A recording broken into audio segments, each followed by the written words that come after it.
हाँ, हम बात कर रहे थे तिक्काले चदुपाणा, अर्थात जो जीव है वो तीनों कालों में चार प्राणों से जीवित रहता है। ठीक है, कौन से चार प्राण हैं? इंद्रिय, बल, आयु और श्वासोच्छ्वास। ये चार हैं। इन चार का जब क्लासिफिकेशन और करते हैं तो ये 4 से 10 हो जाते हैं। पांचों इंद्रियां, फिर इसके बाद आयु, फिर श्वासोच्छ्वास, और बल में 3 बल आ जाएंगे, है ना, मन बल, वचन बल और काय बल। 5 इंद्रियां, 3 बल, आयु और श्वासोच्छ्वास। तो जो इन 10 प्राणों से जीवित रहता है वो जीव कहलाता है, जीवो। और जब हमने गाथाओं का अर्थ देखा था तो ये भी जाना था कि किसी भी गाथा का अर्थ कितने प्रकार से जाना जा सकता है।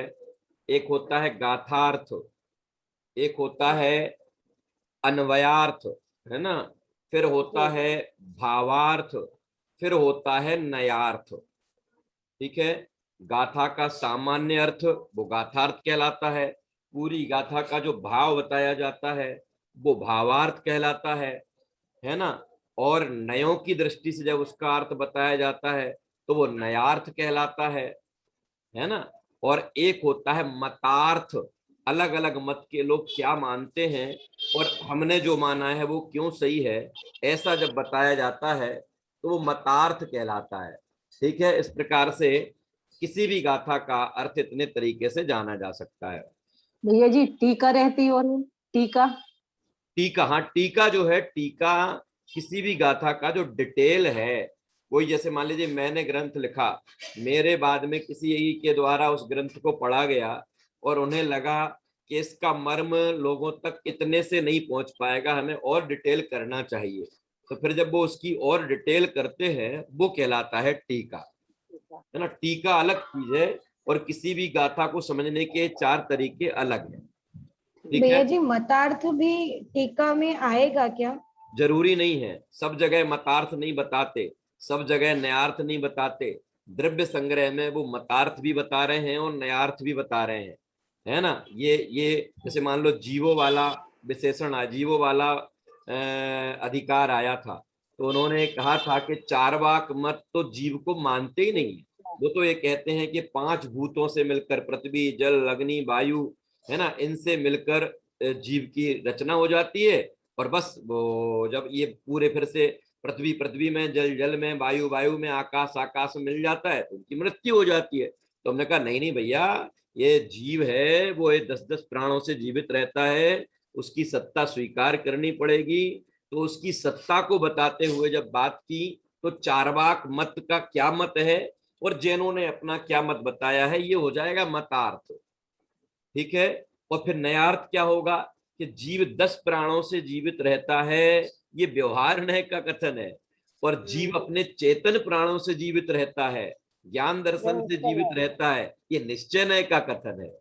तो ये नयार्थ कहलाएगा, है ना। सब जगह लागू करके बताते नहीं है, सब जगह लागू करके बताया नहीं जाएगा, लेकिन हमारे ख्याल में आना चाहिए, हमें पता होना चाहिए। जब ये कहा जाए कि जीव 10 प्राणों से जीवित रहता है, उसी समय आपके मस्तिष्क में ये बात भी क्लियर होना चाहिए कि 10 प्राणों से जो जीवित रहता है उसे व्यवहार से जीव कहते हैं, व्यवहार से जीव कहते हैं, है ना। और जब ये निश्चय से कहा तो जाए, भैया जी जो जानता देखता है उसी को जीव कहेंगे हाँ, वो ना। चेतन प्राण, वो निश्चय से, हाँ। निश्चय से जो जानता देखता है। देखो, जब निश्चय प्राण की बात चले तब आपको व्यवहार ख्याल में होना चाहिए, जब व्यवहार की बात चले तब निश्चय ख्याल में होना चाहिए। इन दोनों नयों की संधि जब तक हम नहीं बिठाएंगे तब तक पग पग पर ठगे जाएंगे, और ठगे जाते हैं।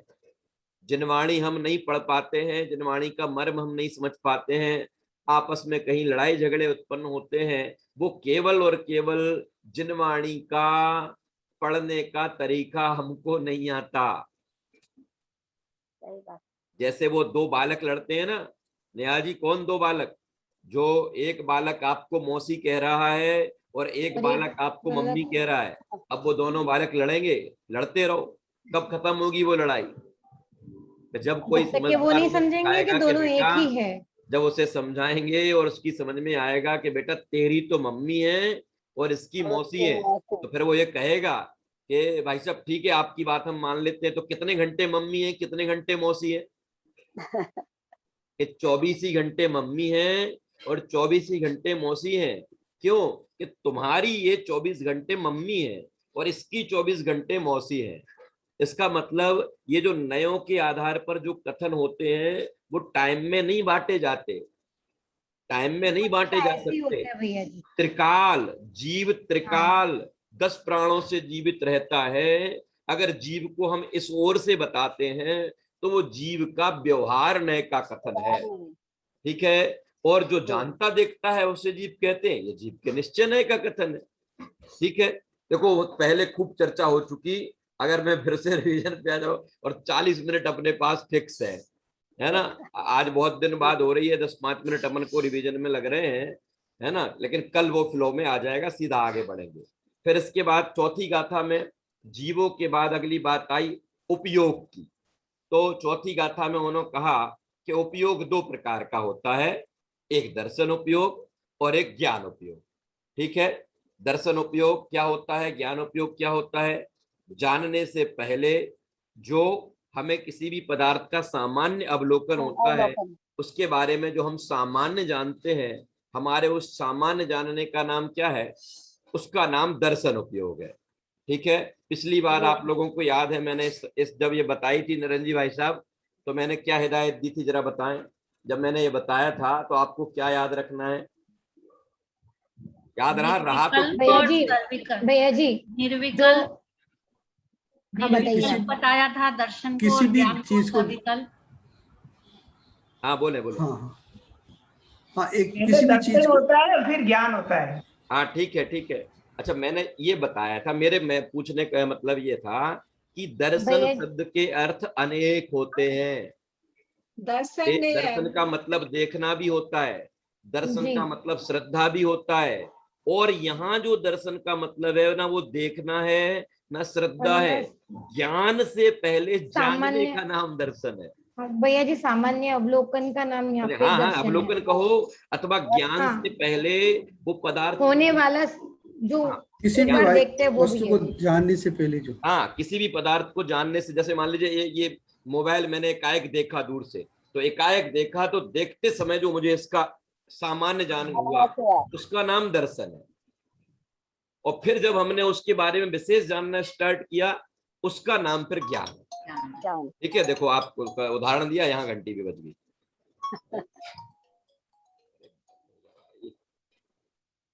उदाहरण दिया और फोन आ गया। ठीक है। क्लियर हो गई ये बात? दर्शन का मतलब यहाँ देखना नहीं है, दर्शन का मतलब सम्यक दर्शन में जैसे श्रद्धा होता है ना वो है। तो दर्शन का मतलब क्या है? सामान्य अवलोकन, सामान्य जानना। सामान्य। अब अवलोकन भी वो देखने में ही आता है। आप अवलोकन जैसे ही आता है तो मैं मस्तिष्क में क्या आता है? देखना। ठीक है। अब वो दर्शन कितने प्रकार का? कि दर्शन 4 प्रकार का और ज्ञान 8 प्रकार। ठीक है। यहाँ 8 प्रकार का ज्ञान क्यों बताया? क्योंकि इसमें उन्होंने कुज्ञानों को भी सम्मिलित कर लिया, मिथ्या ज्ञानों को भी सम्मिलित कर लिया। इस कारण से दर्शन और ज्ञान के बारे में ये 5वीं गाथा तक बात हुई। अब आती है 6वीं गाथा, मैं शेयर करता हूं। अब हम पटरी पे आए हैं, उस समय मेरे अपने पास बचा है। मुझे बहुत आकुलता होने लगती है, मैं सोचता हूँ कुछ पहुंचे तो क्लास चले, और नहीं पहुंचे आप लोगों तक तो फिर ऐसे लगता है कि समय चला गया। चलिए देखिए,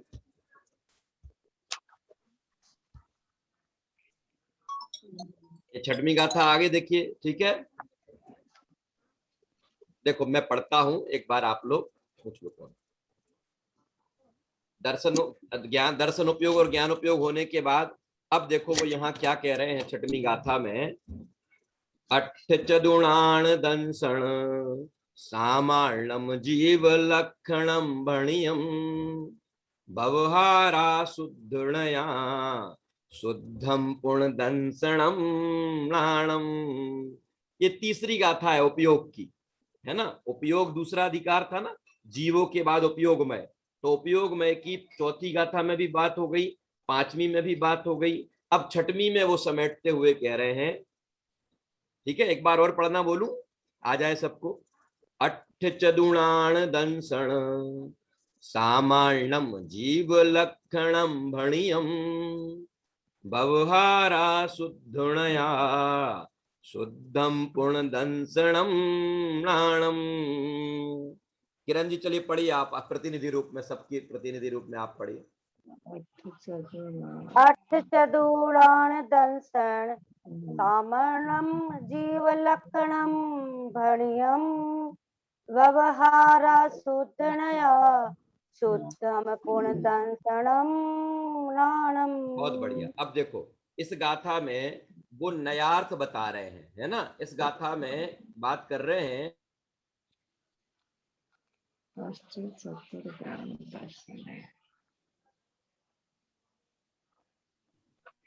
भैया जी आपकी भैया जी आवाज आप नहीं आ रही म्यूट हो है। गए, आपकी आवाज चली गई।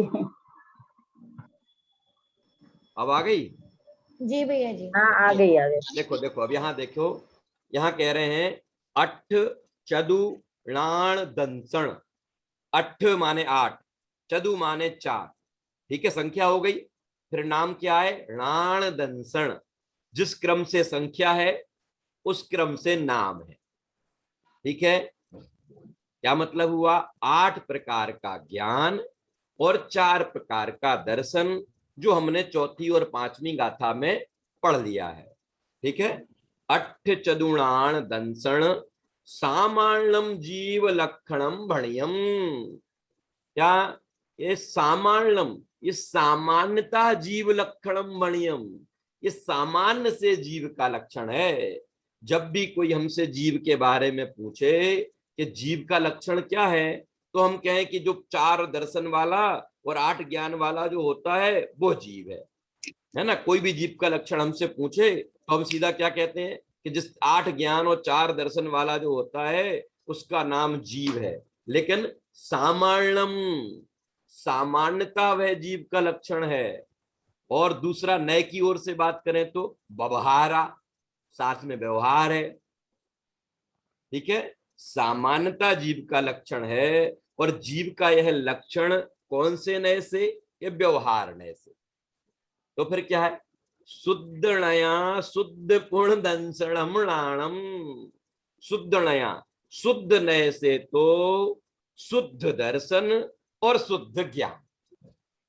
शुद्ध नए से तो शुद्ध दर्शन और शुद्ध ज्ञान, ये ही जीव का लक्षण है। अब देखो स्टॉप करके बात करते हैं। सामान्य अर्थ तो मैंने बता दिया। अब जरा देखो सब लोग कि साहब ये 4 प्रकार का दर्शन और 8 प्रकार का ज्ञान, ये जीव का लक्षण व्यवहार से क्यों है, ये जीव का सामान्य लक्षण क्यों है, ये जीव का सही लक्षण क्यों नहीं है। ये जीव का सही लक्षण इसलिए नहीं है क्योंकि 4 प्रकार का दर्शन और 8 प्रकार का ज्ञान ये सब जीवों के नहीं होता। क्या मतलब हुआ, क्या मतलब हुआ कि किसी किसी जीव के क्या होता है, मति सुरत ज्ञान होता है, और मति सुरत ज्ञान से पहले चक्षु चक्षु दर्शन होता है ना। तो 8 तो नहीं हुए ना, 8 ज्ञान नहीं हुए, 4 दर्शन नहीं हुए, है ना। और अगर मैं मति सुरत ज्ञान वाले को अथवा चक्षु चक्षु दर्शन वाले को जीव कहूंगा, तो जिनके चक्षु व चक्षु दर्शन नहीं है, मति सुरत ज्ञान नहीं है, फिर मैं उसे क्या कहूंगा। कुछ समझ में आ रही बात की नहीं। क्या, मान लीजिए अपन देखो दूसरे उदाहरण से जाने, जैसे उदाहरण को समझाने के लिए उदाहरण दे रहा हूं, देखो। हाँ, क्या कि मान लीजिए मैं एक कहूं कि जिसके 5 इंद्रियां होती हैं वो जीव है। माने जीव का लक्षण में 5 इंद्री वाला बनाऊंगा, तो 1 इंद्री वाला कौन कहलाएगा भाई साहब, 2 इंद्री वाला कौन होगा, 3 इंद्री वाला कौन होगा, 4 इंद्री वाला कौन होगा। इसका मतलब वो 5 इंद्री वाली बात जो है वो सही नहीं है, उसमें दोष है, वो सही बात प्रस्तुत नहीं करती है। तो फिर क्या करें, क्या बनाए लक्षण, कि कह तो रहे हैं कि चक्षु दर्शन, अचक्षु दर्शन, अवधि दर्शन, केवल दर्शन, अथवा मति श्रुत अवधि मना पर्याय केवल, अथवा कुमति कुश्रुत को कुमति कुश्रुत और को अवधि को, इनको लक्षण नहीं बना सकते। इसलिए ये सामान्यता जब कोई सडनली हमसे पूछे तो हम सामान्यता कह सकते हैं, ये व्यवहार न से कहें कोई तकलीफ नहीं है। तो फिर निश्चय न से, शुद्ध न से जीव का लक्षण कौन है? कि शुद्ध न से जीव का लक्षण वो हो सकता है जो हमेशा बना रहे। ज्ञान दर्शन। या देखो, चक्षु के आगे क्या लगा है प्रगति जी? दर्शन। दर्शन ममता जी, चक्षु के आगे भी क्या लगा है? दर्शन। दर्शन ठीक है। अवधि के आगे क्या लगा है? दर्शन। दर्शन केवल के आगे क्या लगा है? दर्शन। दर्शन। ठीक है। तो ये जो अलग अलग विशेषण है ना, इनमें से जो कॉमन है उसको निकाल दो, बाकी को छोड़ दो। क्या कॉमन क्या है? कॉमन दर्शन है। दर्शन दर्शन है। दर्शन कॉमन है, दर्शन निकाल लो। उधर आठों में मति ज्ञान, श्रुत ज्ञान, अवधि ज्ञान, मनः पर्याय ज्ञान, केवल ज्ञान, कुमति ज्ञान, कुश्रुत ज्ञान, कुवधि ज्ञान हटा दो, अकेले क्या निकाल लो? कॉमन। कॉमन कौन निकाल लो? ज्ञान। ज्ञान। क्योंकि ज्ञान, मति ज्ञान वाला मैं हमेशा रहूं या ना रहूं, ज्ञान वाला हमेशा समझ में आ गया। श्रुत ज्ञान वाला मैं रहूं ना रहूं, ज्ञान वाला हमेशा रहूंगा। चक्षु दर्शन वाला मैं रहूं ना रहूं, दर्शन वाला हमेशा रहूंगा। इसका मतलब क्या है कि मेरे में ज्ञान दर्शन त्रिकाल है। और ये जो 8 प्रकार की ज्ञान की वो दर्शन की अवस्थाएं हैं, ये 8 अवस्थाएं ये टेम्परेरी है। टेम्परेरी है क्या?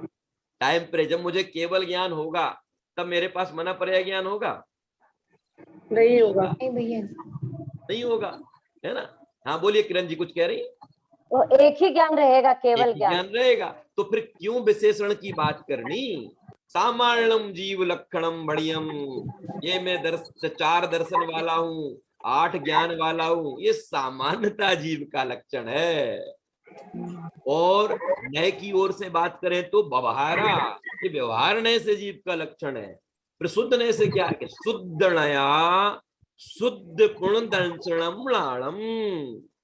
शुद्ध नए से तो केवल ज्ञान और दर्शन, बस ये मेरा स्वरूप है, ये मेरा लक्षण है। क्यों? क्योंकि ज्ञान मेरे पास, अगर मैं अपने पाप के उदय से, रंजना जी कल निगोद में भी फिर से वापस लौट गया, इतर निगोद में, निगोद नित्य में तो नहीं जाऊंगा, कल मैं अगर इतर निगोद में वापस लौट गया तो भी मेरे ज्ञान पर कोई फर्क नहीं पड़ेगा। ये अलग बात है कि वो ज्ञान घट के अक्षर के अनंत में भाग तक पहुंच जाएगा, लेकिन ज्ञान नष्ट नहीं होगा। नष्ट नहीं होगा। और अगर पुरुषार्थ पूर्वक आगामी भवों में केवल ज्ञान प्राप्त करके और सिद्ध बन गया तो तब भी ज्ञान मेरे पास रहेगा। जो मेरे पास रहेगा वो मेरा निश्चय से लक्षण है। और जो मेरी तत्काल में मुझे परिचित कराने में समर्थ हो रहा है, तत्काल में मेरे बारे में बता रहा है तो ठीक है, लेकिन त्रिकाल मेरे में वो चीजें अगर लागू नहीं होती तो उन्हें कदाचित व्यवहार से तो जीव का लक्षण कह सकते हैं, पर निश्चय से, शुद्ध नय से तो क्या? शुद्ध पूर्ण दंसनम लाणम, शुद्ध दर्शन और शुद्ध ज्ञान ही मेरा लक्षण है। ठीक है, बोलो ख्याल में आया कि नहीं आया? कि बात क्या चल रही थी? जीव के 9 अधिकारों में से अब उपयोग अधिकार की बात चल रही थी। दूसरे नंबर का उपयोग अधिकार है। उस उपयोग अधिकार को समझाते समय पहले उन्होंने 2 प्रकार का उपयोग बता दिया, चक्षु अचक्षु वो ही, है ना? णाणम अट्टपियप्पम मदिसुदोई अणाण अणाणाणी मणपज्जय केवलमपि पच्चक्ख परोक्ष वेयम चा, है ना? ज्ञान दर्शन फिर ज्ञान के प्रत्यक्ष और परोक्ष, ये सारे भेद बता दिए। इन भेदों के बाद में जब आए तो कहा कि साहब जीव का सही लक्षण क्या है?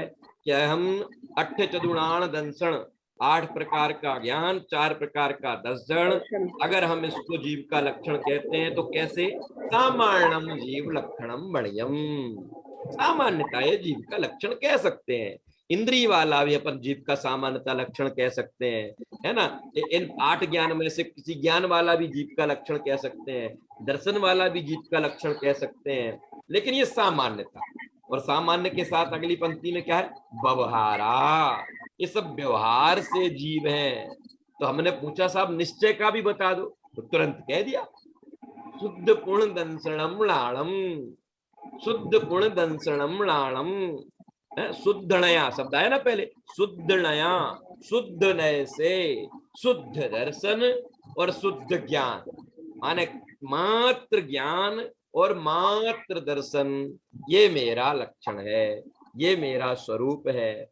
क्यों? क्योंकि ऐसा मैं त्रिकाल रहूंगा, है ना। इसलिए यहाँ इस गाथा में हमारा उपयोग लक्षण में से केवल, देखो आप लोगों ने जब भी सूत्र तत्वार सूत्र का सूत्र याद है दूसरे अध्याय का, उपयोगो लक्षणम, उपयोग जीव का लक्षण है। ये नहीं बताया कौन सा मति ज्ञान वाला उपयोग, श्रुत ज्ञान वाला, ये नहीं, उपयोग। और उपयोग का मतलब क्या, ज्ञान दर्शन के व्यापार को उपयोग कहते हैं।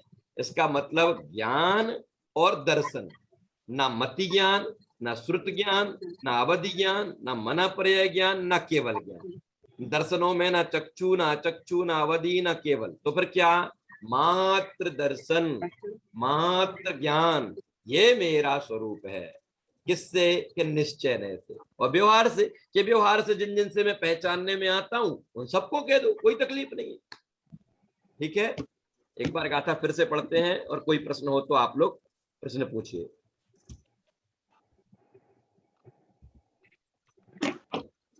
अट्ठ चदुणान दंसण सामान्यम जीव लक्षणम बणियम। अरे ऐसी मीठी मीठी पंक्तियां हैं कि याद हो जाएं, अर्थ समझ में आ जाएगा तो याद हो जाएगा। क्या होता है?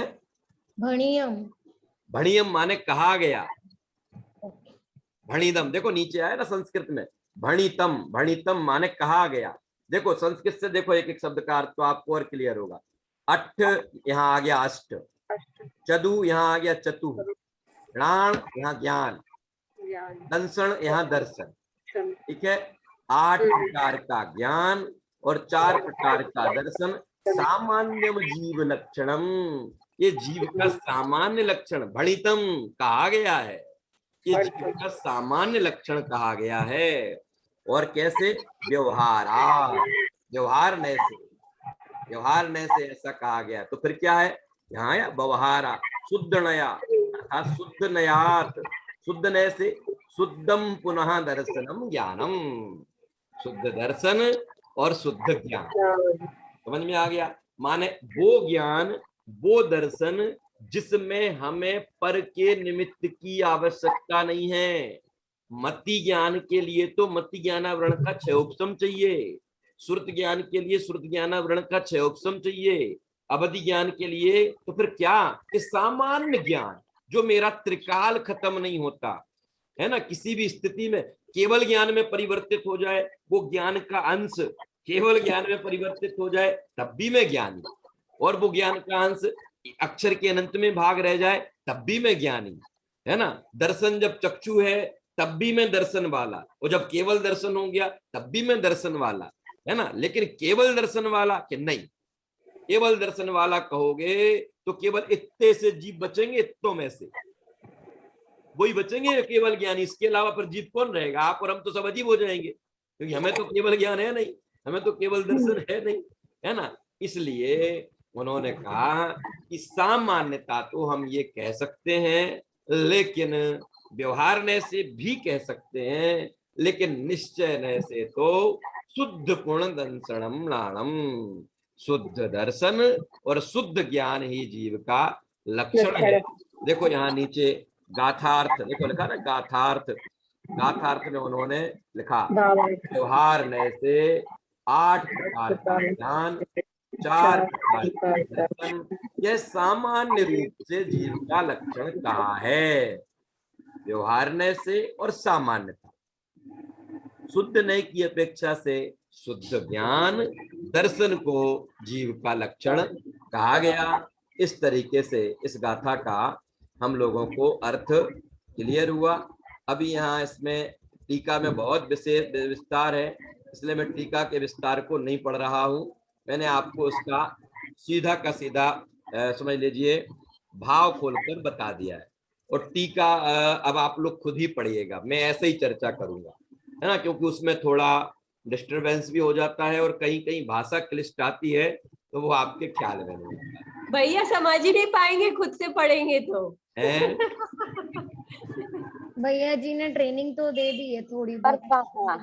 कोशिश करना, कोशिश कोशिश करना अंडरलाइन करना, जो समझ में नहीं आता है उसके लिए अपन अलग से बात कर लिया करेंगे, है ना। अभी इन 6 गाथाओं में किसी को कोई प्रश्न हो तो वो प्रश्न कर सकता है। भैया जी, हमारे पास 4-5 मिनट बच रहे हैं। हाँ भैया जी, बोलिए। ये शुद्धम के बाद पुनः हाँ। क्यों लिया? पुनः तो पुनः वो गाथा को पूरा करने के लिए, है ना, पुनः माने फिर से। वास्तव में शुद्ध दर्शन और शुद्ध ज्ञान ही जीव का लक्षण है। कौन से नए से? शुद्ध नए से। शुद्ध नए से। देखो एक बात याद रखना कि हमने आप लोगों को जो पिछली कक्षा में 4 प्रकार के निश्चय नए और 4 प्रकार के व्यवहार नए बताए, है ना, उनको रिवाइज करना।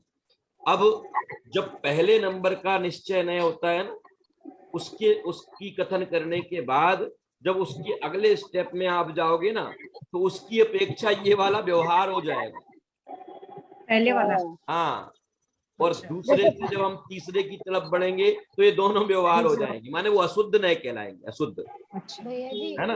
और जब जैसे तीसरे से आगे चौथे बढ़ती पर शुद्धता जाएंगे बढ़ती जाती वो है। कहलाएगा परम भावग्राही शुद्ध नय। और बाकी उसके अलावा चाहे कोई भी हो, केवल ज्ञान को विषय करने वाला, चाहे साक्षात शुद्ध निश्चय नय हो और चाहे एक देश शुद्ध पर्यायों को ग्रहण करने वाला एक देश शुद्ध निश्चय नय हो, है ना, कोई भी हो, उसकी अपेक्षा सब अशुद्ध नय है, उसकी अपेक्षा सब व्यवहार हैं, है ना। तो फिर कौन है शुद्ध? कि शुद्ध दर्शन और शुद्ध ज्ञान, बस, जिसमें पर्यायों की कोई बात नहीं है, अखंड द्रव्य की जहां बात चले वो। भैया जी, हाँ। भैया जी, ये व्यवहार में के जो 4 भेद बताए थे उसके एक बार नाम फिर से बतलाइए ना।